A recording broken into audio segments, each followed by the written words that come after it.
Kama wanati wa Lamu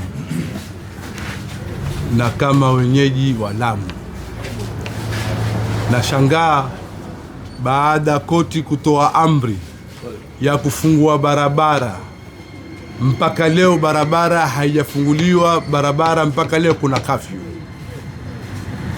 Nashindwa hii serikali ya kihuni, kwa sababu huu ni uhuni wanaofanya, kwa sababu sheria iko mahakama imesema barabara ifunguliwe.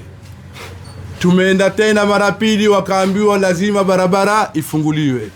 Leo mpaka dakika hii barabara haijafunguliwa. Kwa hivyo natoa makatao ya siku 7. Sisi Jumanne, siku ya Jumapili, Mungu akutujalia hai na uzima, sisi tutakuwa barabarani.